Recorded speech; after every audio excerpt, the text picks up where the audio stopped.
Hello, good afternoon. How are you guys? It's a pleasure to be here, and I especially thank you because being the first panel after lunch is always quite the struggle. So you can see that the audience is in it. Thank you very much for attending this panel. My name is Carlos Hernández Echevarría, and I'm the head of public policy of Maldita.es. That is a non-profit that fights disinformation through fact-checking and many other ways. And I'm here joining by a wonderful panel. I will, in a minute, I will tell you all about them when I ask the first questions. But the most important questions, the ones that we want to address today, are these two. What's media and what happens if journalists lie? Which, in my opinion, we could probably have changed to what happens when journalists lie. Because all of us at some point, we have lied, or at least we have shared something incorrectly. So this panel is really about the consequences of that. Those of us who care a lot and our line of work is public policy, we really care about the consequences. What's going to happen when, some journalist or some media that I trust is feeding me bad information? And more importantly, what do we want to happen when that's happening on purpose? What about those people that I refuse to call journalists or I refuse to call media, but they are nevertheless perceived as such, and sometimes they lie to us? So these are the two questions that we want to be able to talk about today, and of course to talk with you in a minute and to have your questions about regulation of the media, regulation of journalism, self-regulation versus the law or the work by the authorities. So I'm going to start with Peter Cunliffe-Jones, who is now a researcher, is a legend in the world of fact-checking, founder of Africa Check, author of the IFCN, the International Fact-Checking Network Code of Principles. So he has devoted clearly quite some time to these issues of what happens and how do we prevent people from doing bad behavior as journalists or as media. And Peter was obviously before that a long-time correspondent with the AFP and other brands in journalism. So Peter, let me start with you, because when we talk about regulation, it is very often that we talk about the consequences of bad behavior in journalism. We are faced with this kind of dichotomy, which is, okay, either we push the authorities or government to do something to regulate, to establish fines or any other consequences for bad behavior, or either we allow, you put our faith in self-regulation, which is normally media houses or media associations or journalist associations trying to found their own rules. So my question to you would be, like, this room that is very probably full of journalists, what's the role of us journalists in dealing with this? Do you have faith in this kind of self-regulation, code of principles, being something that is effective in addressing lies or manipulation from happening? Is this something that can work? What's the role of journalists here? Thank you, Carlos. Yes, so I think it can. So I think the role, as you say, I think very often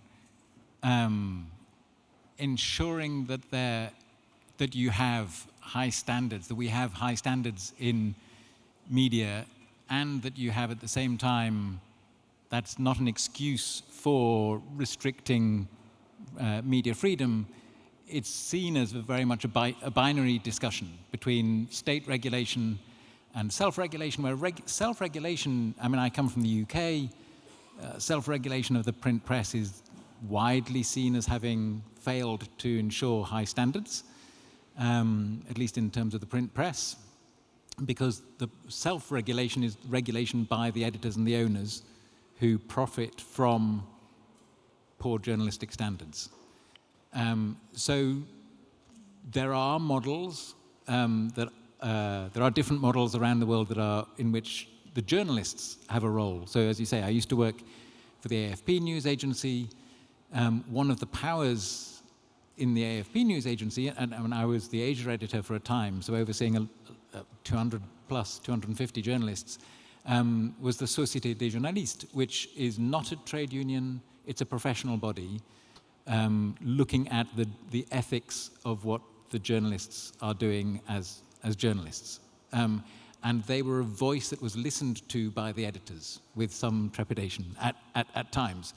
But so there is a role, I think, for journalists where that is practical in the media ownership structure that you have. So the media ownership structure is a very important part of that equation. A journalist in doing that. That's one point. Second point is that there are systems that are. I run a course at the University of Westminster about maintaining media freedom. We've brought in sort of public editors, ombudsman. The Guardian's readers editor came in. We had somebody who worked at the Daily Monitor in Uganda, and the Nation Media Group in Kenya have a reader's editor or public editor who is a representative of the reader in the newsroom, and it's a challenging relationship to take up, challenging position to take up, because you're employed by the media organization, but again, trying to ensure that readers who feel that their rights as readers are being ignored by the media have a voice. So that's something we can discuss more. It's again an internal mechanism. Third point I'd make is that part of the thought behind setting up fact-checking organizations, like the one I was involved with a decade ago, has been that we as media and or civil society organizations, because fact-checking organizations see themselves differently, have a role in calling out false information, whether that comes from a politician or a company or a propagandist or a media house. It doesn't matter, in a sense, the source, and I don't believe there should be any protection for people putting out bad information because they happen to be your mate down the press club. So there's a role, I think, in together having a conversation as journalists, in a reader's editor position, in media houses calling each other out. The reason that the phone hacking scandal broke in the UK was that the Guardian newspaper exposed what was happening. So it was the media calling out bad practice within the media. And the last point is that when we talk about a binary, I don't think it has to be pure. There is also a role for the public. It doesn't have to be purely government or media owners or journalists. But you can have, and I'll give you this as a last example, is with the course I quite often, and not simply because of my personal footballing biases, take my students up to the city of Liverpool, which has for 34 years now boycotted the Sun newspaper because of its coverage of a football tragedy in 1989. The public have a voice in this too, and how you can ensure that people who are not actually players in the system, the politicians or the media owners, can have a voice in ensuring media standards, I think is an interesting part of the conversation too. No, it certainly is, and I also, you touch upon an issue that is probably the one that worries us all the most, which is the component of freedom of speech and freedom of the press. There is a reason, like normally democratic governance regulate many aspects of our lives legitimately, but when it comes to the press, we all have a healthy, critical view of that, because power tends by nature to silence criticism. So that's a key component of why self-regulation is attractive for that. But I'm going with Jelena Berkovic, who is a senior advisor and co-founder of Factograph, is a Croatian fact checker. And I am, as we delve into this question, I worry about effectiveness. Like we all understand, like the legitimate worries about, government authorities making some decisions and the value of self-regulation. But at the same time, when it comes to effectiveness, like to ensure that bad behavior is not, is not favored to appear again in the future. I guess my question is, what can we rely on to make this happen? To make sure, malpractice in journalism has some kind of consequences. Do you feel like, government authorities are independent enough to do this well? Do you normally? I can see that you don't. Do you feel like self-regulation normally have the, media councils, for example, they normally have the resources to do this right? or maybe it's a bit in between? Okay, so a complex question, and we don't have 3 days for this, right? No, Okay. sadly, Dimitris, do we have 3 days? No. So the short answer is, and it's based on scientific research, you can't be a sweet cucumber in a vinegar barrel. I would say that very much how journalism is protected and how actually it implements its own standards is very much dependent on the context. And you might have beautiful written legislation and bylaws and self-regulation, and perhaps even in some 27th century science fiction novel, I might imagine licenses or something like this, but I don't see it actually need. But it's a very different thing if you apply it.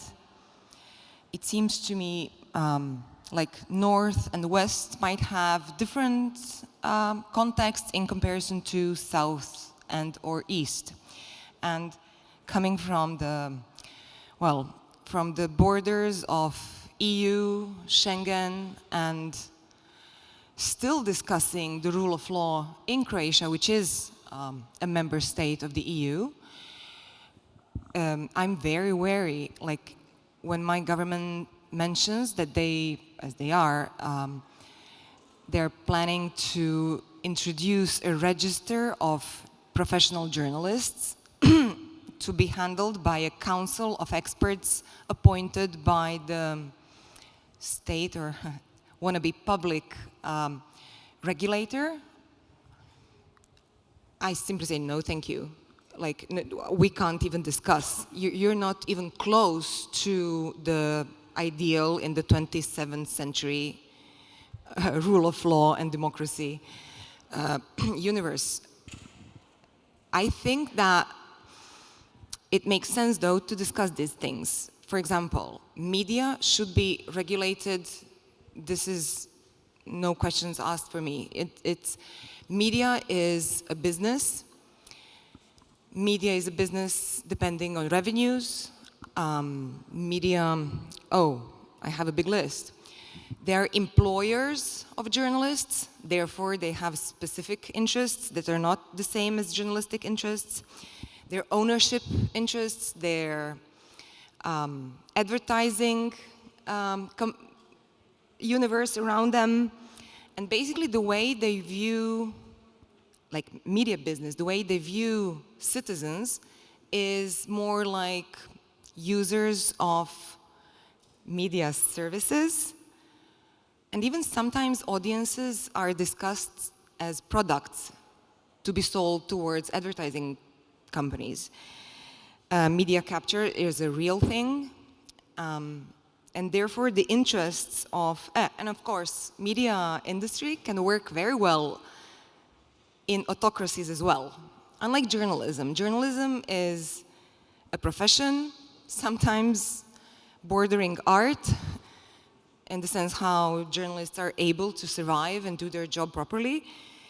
It has a very clear-cut interest that is based in public interest, and its methodology is clear-cut in the sense that the methodology and the procedures for verification, these things very often can come in conflict with business of whatever, even media business. And in such cases, I do see the need for regulation, yes, of the media business, and yes, of the environment for journalism, in the sense that I see the role of legislation to prevent, to enable, in a negative way, the freedoms for journalism, in the sense to prevent, to enable internal safeguards within the media business to protect journalism from all these conflicted interests, in that sense that journalists do need safeguards and protections against surveillance, and this can only be done through legislation, attacks or harassment, slap suits. I would even say economic vulnerabilities. And this is something that employers and employees in the media business get in conflict very much. And this is something where perhaps some regulation can be helpful. But when it comes down to the profession of journalism, how it is done, I don't want no government people touching it. Journalistic professions, in my experience, and professional associations or unions do not do it properly, but it is not for the lack of intent or motivation, it's for the lack of capacities. And perhaps if self-regulatory bodies and organizations in journalism would have the support to strengthen those capacities and to actually do their job proactively, I think that would make a big difference. So, yeah, depending on the context, and never enough safeguards to protect journalism from all the interests that want to deal with it. Unfortunately, not enough initiatives so far that gather both together the journalistic interests and the interests of providers of media services, or like publishers, broadcasters, and others. No, it's interesting because obviously the interest of media companies and the interest of journalists, we all know they are not perfectly aligned or aligned in any way in many situations. But the way we frame the debate here that about journalists lying or what's media, the conversation about what's media is very important, because in a moment where many public and private institutions are saying, you know, media is essential to democracy, and it is, how can we go about protecting media, even through legislation or regulation? Then the second question to that, and it's always a very interesting question, is, yeah, but what is media? Because there are things that are, I'm going to say, websites that are perceived as media, but really do not serve any journalistic standards or mission, much to the opposite. So at this point, I really wanted to talk to Vibeke Borberg, who is a lawyer and a lecturer and a researcher and knows the law, but also heads and chairs the Danish Media Commission. So she knows a little bit about how to look at the media and the different actors that are there. And some of them are be perfect examples of public service, and some of them might be different. And my question, I think it could be, you know, from the, you know, the tabloid that is less careful with facts to the wonderful, very serious public service media, are they to have the same obligations and the same privileges, or we should be talking about completely different subjects under regulation? Well, this is a really good question, and it's, I think, 20 years or maybe even less. It was much easier to have this discussion, because it was very easy to define the media from other kind of communication. But it's not that easy anymore, and the beauty about media and journalism is that it's not authorized activities, in most countries at least. So I can open a website and I can start publishing, and I can call it a media without anybody, you know, have to approve me or to authorize me or to do anything. And that's the beauty about media and journalism. It wants to be free, and it should be free. But when it comes to obligations, when it comes to, for instance, in what I'm working a lot with, the ability to be awarded with public finance, public support, we have to have a definition. Because it's only public service media that qualify for tax money in support. And I think I'm not so familiar with other countries' support system, but that's what the Danish system, and I believe most systems, are built on. We want public service media, and we want to support them. We don't in Denmark have a firm definition, but we have criteria that we use to define whether some kind of media qualify for support, or also to define what obligations they have to the public and to individuals, companies, public authorities that claim that they have been lying about them. And the three main criteria we work with is, first of all, a content criteria. The content must mainly consist of issues regarding political, cultural, and societal issues. So that's the first criteria. The second criteria is that they have to target a wider scope of audience. They cannot only target small groups or special groups or other, they have to target the public as a whole. And the second one is that they must have joined the press ethical rules and accepted supervision of the press council, so that it's possible to file claims against them, and then in a self-regulated kind of system, they have to accept that the press council can criticize their journalism and the work that they have published. So that's the three main criteria. Then we have discussed another one. It's not in yet, but I think it will be maybe soon. It is about inclusiveness, about representation. We, even though Denmark is a very equal society, we have a huge problem with misrepresentation in the media.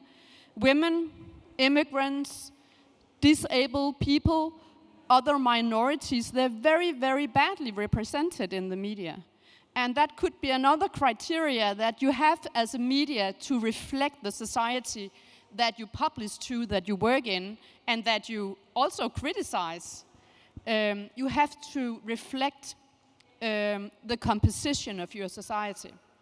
But that's the criteria we work with when we do the evaluation of, do we have a public service media here or another kind of media? This also, kind of addresses the other question that is in this debate today. What is a lie? Because, and what is, as a reflection, the truth? When Trump was a president, we learned that there are certain alternative facts, and that they are kind of accepted in groups of the population, that you can work with alternative facts. So many of those pieces of journalism that we normally would say that they contain some kind of lie or untruthfulness, others would say they're just publishing and alternative facts. So I think this debate will also come, maybe soon, that we have to make some kind of approach to debate and to talk about what is the truth, what is a lie, what is facts. Yeah, thank you. I think Viveka mentioned two very important things that also connect with what Peter was saying. That is, there is such a thing as maybe not punishment, but certainly a way to incentives that goes through, having some standards of quality and ethics and all that. And I know, because as the fact checkers, obviously, for obvious reasons, we have, struggle a lot with the questions of what to do when you mess up, when it's an honest mistake, but you really got it wrong. And there has been several ways to look at this from the organizational side, like what a fact-checking organization, what a media outlet should do when they got it wrong. And then I go to Clara Jimenez Cruz, who is, full disclosure, my boss, but not that I'm not going to grill her equally as the other guys. Clara is a co-founder of Maldita.es, but she's also the elected chair of the European Association of Fact Checkers, the European Fact-Checking Standards Network that was put in place by 40 fact-checking organizations in 30 countries of Europe that wanted to go a little beyond, that wanted to have, to have better standards. So when we approach this conversation, there was a very significant, chat to be had on rules on what to do when we mess up, when we got it wrong. So if we talk about consequences, what happens when we lie, even if inadvertently, what was the consensus that was there? No, this is what it needs to happen right after you realize that you got it wrong. I promise I'm going to answer your question. I want to go back a bit in the history of the EFCSM, because I think the way that Peter was putting forward this idea of the public being involved and of this self-regulation, but not only done by ourselves as trade unions, it is sort of the way we came up with the European Standards Code for Fact Checkers, which is we interviewed, I think, over 50 stakeholders, platforms, regulators, researchers, other journalists, some press associations that we admire, like the Nordic press associations, to understand which should be the rules that ruled our work at the end of the day and that made us accountable towards the public. And some of those had a lot to do with transparency and with honesty, not only transparency, which is quite important in our line of work. Some of them had to do with ethics in the way we treat, for example, user-generated content, which is something that fact-checkers handle on a daily basis. And some of them had to do with methodology, content. We can have a large conversation on alternative facts, Viveke. But when it came to what do we do when we make a mistake, I think there are three things that the European Standards Network came around. One is honest corrections. You make a mistake, you should be able to recognize it. If you're not lying on purpose, you should be able to go out and say, hey, I made a mistake, I'm correcting it, I'm putting correction on the headline, I'm marking exactly where I made the mistake and how I've made the correction, what has changed in the article. I'm doing that correction on the same URL where I previously published the wrong thing, so that if anyone comes back, he or she is going to see the correction. And I'm being honest because what I'm trying to build, and this is something that I think fact checkers have very integrated into their line of work, is trust within society. And the only way you build trust within society is that when you make a mistake, you actually tell them that you did, because they know that the next time you make a mistake, you're going to tell them that you did. The second one would be a complaint system, and I think that interacts with what Peter brought up of it's not only journalists overviewing journalists. There's a say in Spain, which is dog doesn't eat dog. So you need the public to be able to complain when you do something wrong, and you need an external review of that complaint. So within the EFCSN, it's not the EFCSN board who overviews the complaints, but it's actually external assessors that have not a direct relation with the EFCSN, that are independent, who obviously they get paid because they do a job, but they're the ones that are reviewing those complaints. And the third one is, if you have a complaint system, you need someone to overview it. It cannot simply be, yeah, here's where you can complain. There has to be someone that makes it accountable. We do an annual report explaining which have been the complaints and what was the board's, in this case, decision to fine the organization. So whether they get suspended from the EFCSN accreditation, whether they get called off, but they can continue being a verified member of the EFCSN, or whether they get kicked out. I think the last part of your intervention seemed to me like I could see the subtitle saying, this is going to cost you money. Like, don't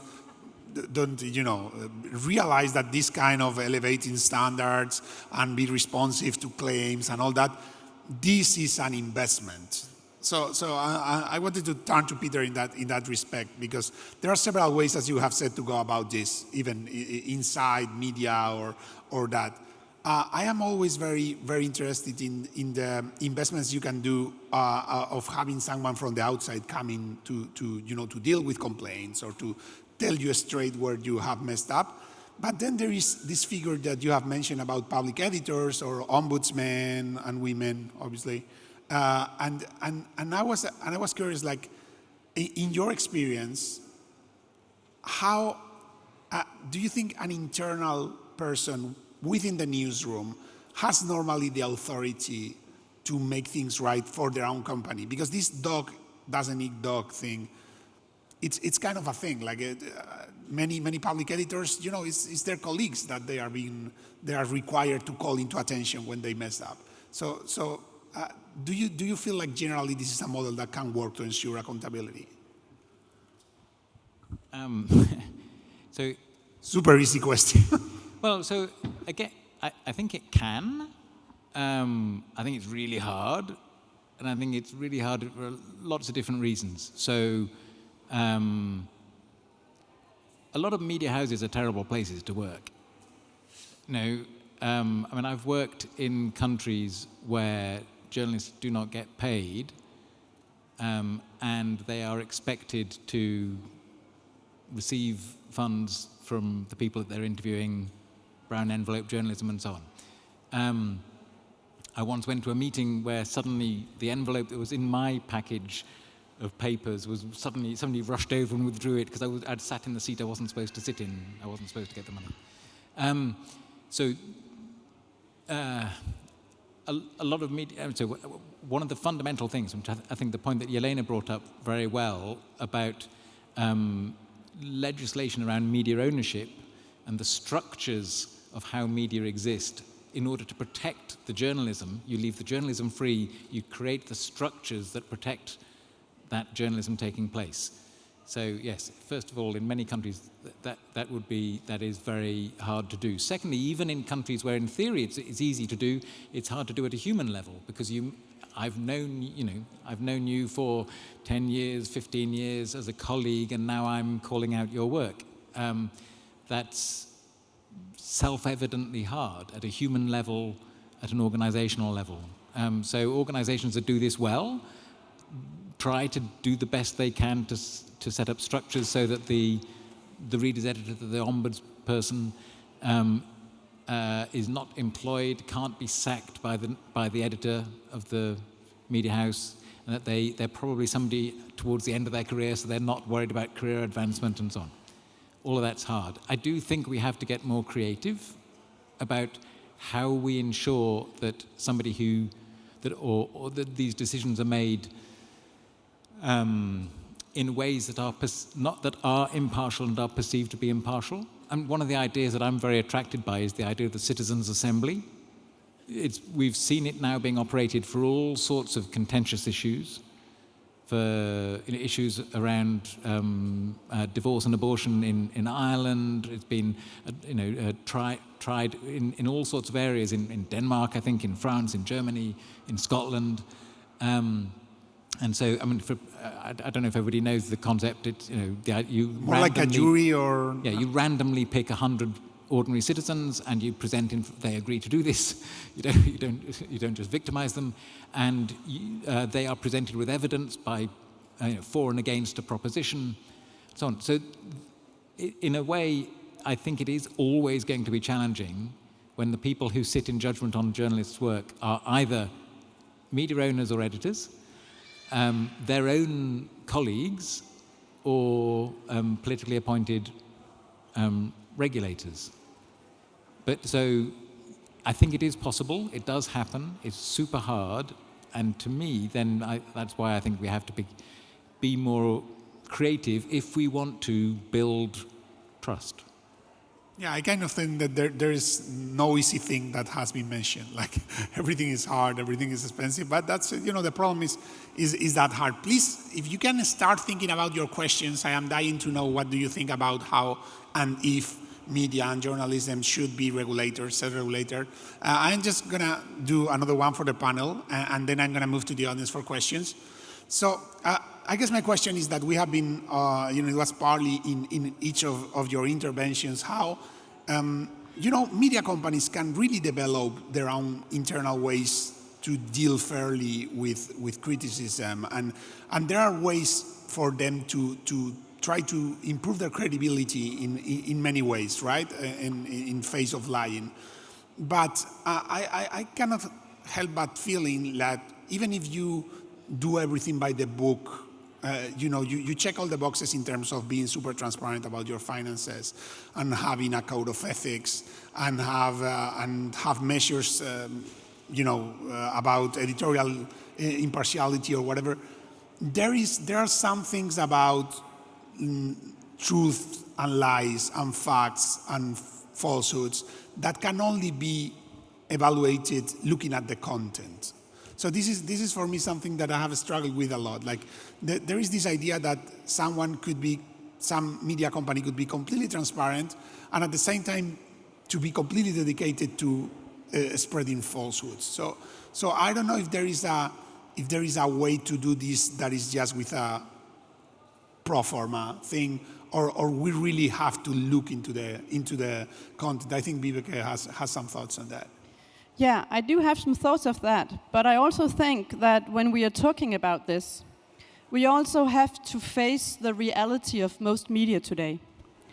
And one of the positive consequences by the freedom of speech compared or combined with the digital possibilities is that we have lots more media, we have many kinds of media, and there is an advantage for a lot of people and journalists and also media industry that the access to the public has been very easy. But at the same time, this makes the competition situation for the old media, which most of them can be defined as public media, public service media. It is also a very huge competition for them, and they struggle in many countries to stay relevant and to have audience and to get subscribers and to have their stories out and work in the society. And this is a whole new situation for most media. And in some countries, for instance, in small countries and small language areas like Denmark and the Scandinavians, like Croatia, other areas where the audience are the people that are speaking the same language, and maybe few. This is a very difficult financial and sustainable situation for media. And what media do in order to stay on the stage and to be in the mind of the public when the public look for information, it is sometimes with what we would call half-truth. That they frame their articles at their headlines and the topics they go with, they phrase them half-truthfully. You know, the event happened and the persons were there, but maybe they didn't say the things the way that are that are reported about, or something like that. We call it clickbait, you know that word. And I think that's a very huge challenge, both for the media themselves, for the public actually, to divide the truthful media and the public service media from other media, and also for authorities, like the things I'm doing, rewarding financial support, but also press councils and other that have to supervise and to evaluate the quality and the truthfulness. It's very difficult. So I think we have to talk about that the public service media, they have a huge competition problem with all the new media. And all the new media are further away from us because they don't join the press ethical rules. They don't put themselves under the supervision and control of press councils. They have a smaller, more well-defined audience that actually like what they do, and they don't think they should do things differently. So we have a very difficult environment when we are talking about how to publish only the truth and not go with the lies. I think one way, which I also think is quite often used, is to have responsible, press ethical, responsible people within the news media organizations, but maybe they're not always that strong when it comes to the financial, commercial decisions made in the same company. So I think the environment around this is very difficult. Jelena, you wanted to point out something, and then I'm going to the audience, so please briefly. So there are many things happening with the journalistic profession, and one of them, as we discussed, is more women and changes in power relations. So more and more often, like some 20 years ago, we tried to make the ethical code of the Croatian journalists a bit better, to introduce the role of editors as a specific role that brings its own responsibilities.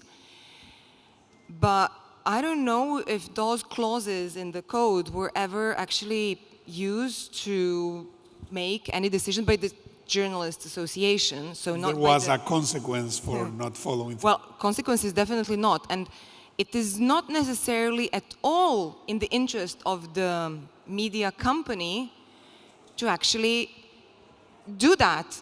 Or perhaps the Journalist Association might have a decision, but the owner, the one who signs the contract, would not care about it, because the role of the editors is a very contested role. The editor-in-chief for a journalist is supposed to be the front runner of the protection of that journalist from all interference, including the interference of the owner, for example, or the politician, or whatever. While management, corporate management companies want to have editors-in-chief with a whole other purpose in the media business.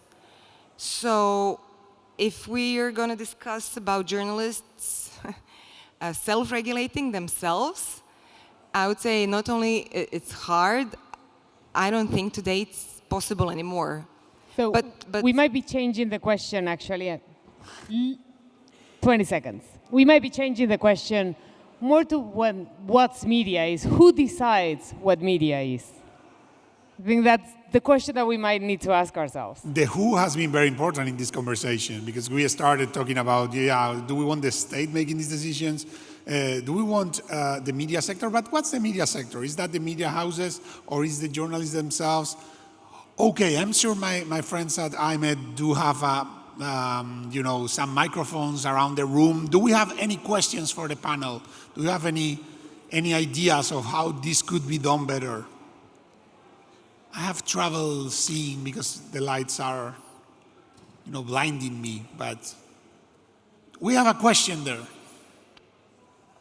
I'm sorry, it's in the other side. It's like,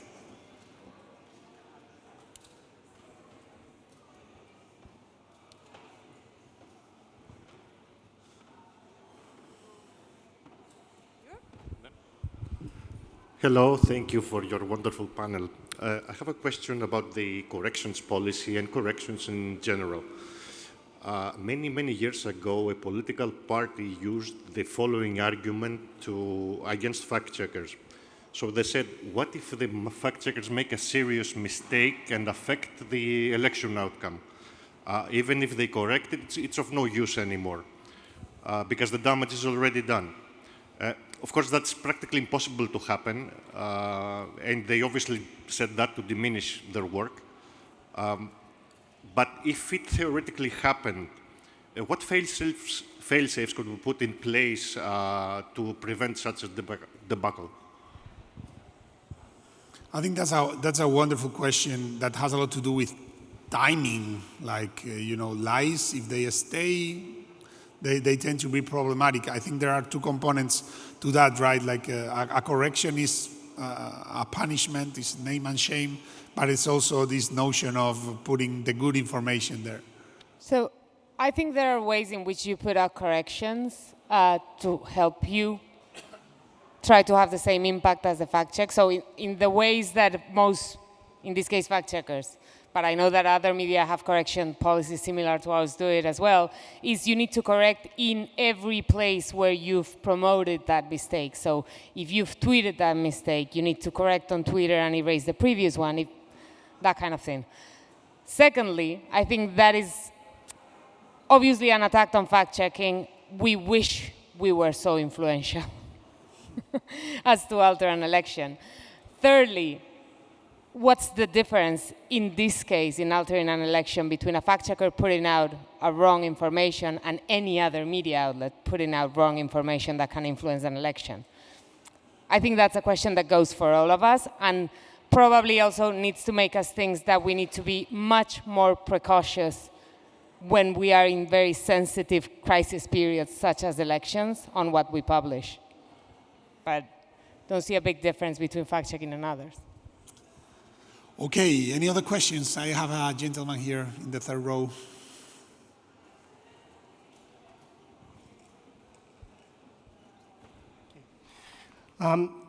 One way in which you can control the bad players is to defund them. And there are a number of organizations. There's one called the Global Disinformation Index, based in London. Another one is called NewsGuard. But there's also consumer groups as well who will point out that an outlet is publishing untruths or lies. And a lot of the advertising is bought through what's called programmatic advertising. So nobody actually knows, who the outlet is. But these groups can identify the bad players, report them to the advertisers, and in both cases, NewsGuard and Global Disinformation Index, they've removed 200 to 300 million of advertising from those bad actors. So there are ways of consumer boycotts, etc. I think the question is that we're asking ourselves goes before that, which is who decides which are those bad actors? Because I think that there are strategies to defund and deplatform bad actors. The thing is who makes that call. Not only who, that's also, so easy. And on what basis, but also coming from the experience of fact-checkers or GTI or many other organizations, not only who makes the decision, but also does this entity or this fact-checker, do they have the information, the evidence available so anyone can know why this particular site is not to be trusted with ad money, for example? So I'm going to turn that into a question in the sense that, do you believe like journalism need to ensure accountability in that way? Because most of history journalism has focused really on, these are the facts, but it hasn't been about finding remedy in this way. There are many outlets who will not criticize others, much less collaborate with an initiative to defund bad actors. So I guess that's, as we come into the end of the question, how do we go about these questions? Can we afford to be a dog doesn't eat dog profession and sector anymore? I don't know if I have an answer for that question, because I think that's very, very difficult answer, or very difficult question. But I think that one thing that we have also talked about actually already in your introduction is about transparency. And like in the most European country and also maybe Western societies, there is a principle of source protection for the media. And this is, the media, they interpret this source protection as nothing about their sources, their methods, and their way of working can come out.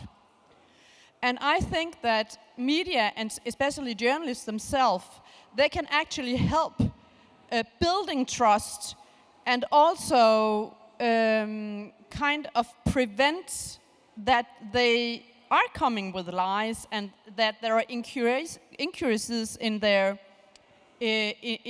products by being more transparent. Who are your sources?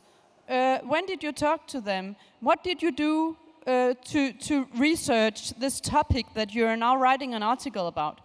This transparency, and also about how was your ethical approach? Were there someone you didn't talk to that you should have? Why didn't you talk to her or him? Did you talk to you know, all these things that journalists, that are part of the journalistic research and methods. And openness about these things, of course you cannot disclose witnesses or sources that you should protect. It's not about that. It's not about protection. It's about the transparency of how did you actually make this article? Where did you get your information from? Is your information trustworthy? How did you do? These are questions that could create a transparency that would make journalism very trustworthy and would maybe itself help to build the fence to keep lies out. Many ideas, many things to do. I don't want to go over time because May I? Just one thing? It needs One to be short. 15 seconds. I come from television. I cannot see this lighting clock on me. Look at me. So, one thing that we're discussing in beautiful Athens, within the European Union, in the Schengen area, is in the last 10 years, there have been new stakeholders very much influencing journalism. Very much in the Silicon Valley, and I can't go and protest there.